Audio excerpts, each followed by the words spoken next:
Have you ever felt like you wanted to get better at something, but you just didn't know where to even begin?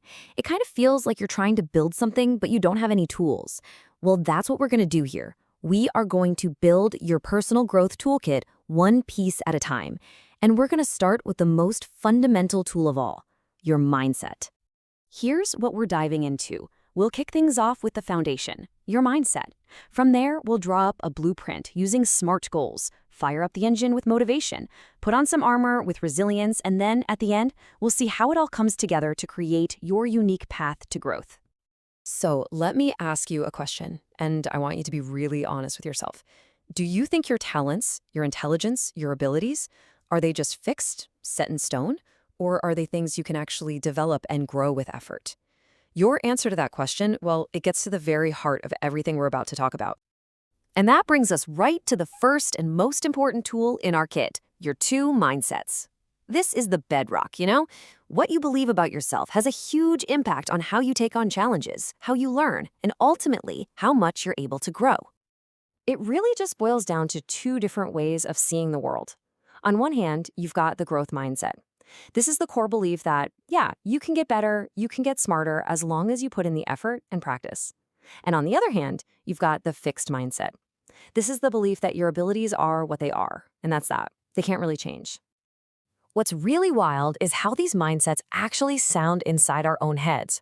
A fixed mindset, it hits a wall and immediately says, I'll never be good at this. It treats a single mistake like a final judgment, like you failed. But a growth mindset, it sees that same wall and says, okay, I can't do this yet. It sees mistakes not as failure, but as an opportunity to learn something new. And right there, that's the very first tool for your toolkit, the word yet. It's so small, but it is unbelievably powerful.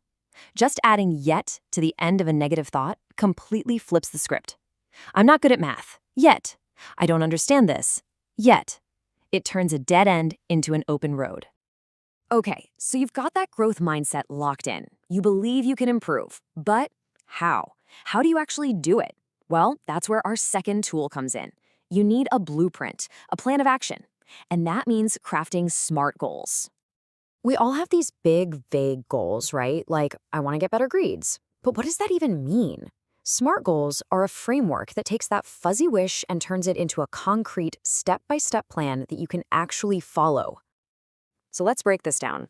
For a goal to be SMART, you just have to ask yourself 5 simple questions. First, is it specific? What exactly are you trying to do? Is it measurable? How will you know when you've made progress? Is it achievable? Is this actually realistic for you right now? Is it relevant? Why is this important to you? And finally, is it time-bound? When are you going to get this done? Let's look at a real example.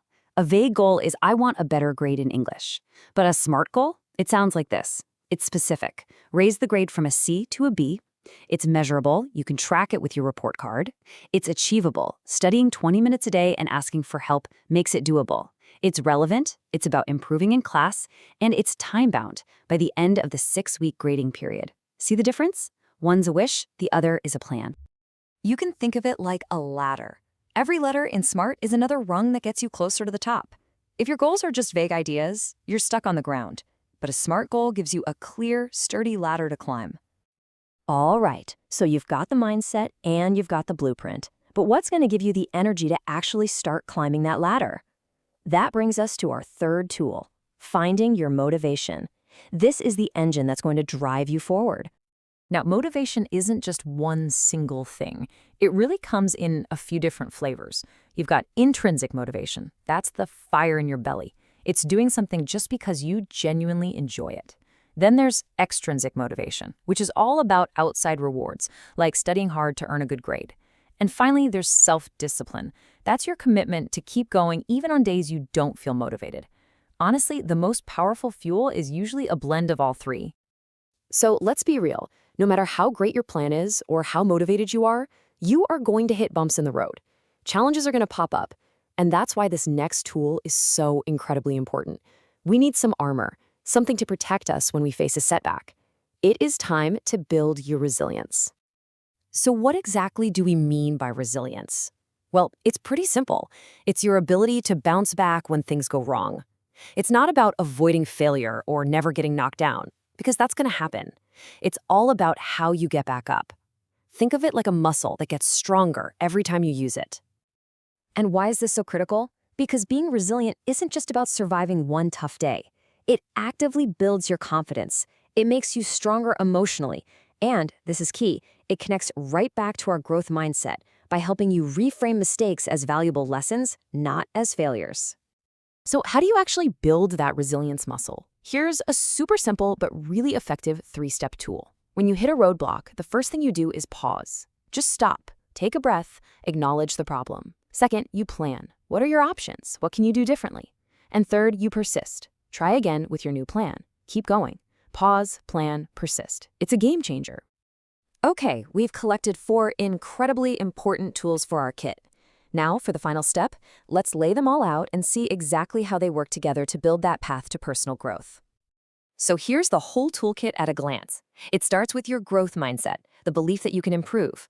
That belief empowers you to create smart goals, your clear, actionable blueprint. Your motivation, both intrinsic and extrinsic, provides the fuel for the journey. And your resilience, using that simple pause, plan, persist model, is what keeps you on the path when things get tough. And this image, it really says it all, doesn't it? Your journey isn't some giant, impossible leap. It's a path made of stepping stones. You start with your mindset. That allows you to set meaningful goals. You tap into your motivation to chase them, and you develop the resilience to handle whatever comes your way. Each stone makes the next one possible. So, now you have the toolkit. You have the foundation, the blueprint, the engine, and the armor. The only thing left to do is to start building. So I'll leave you with this one last question.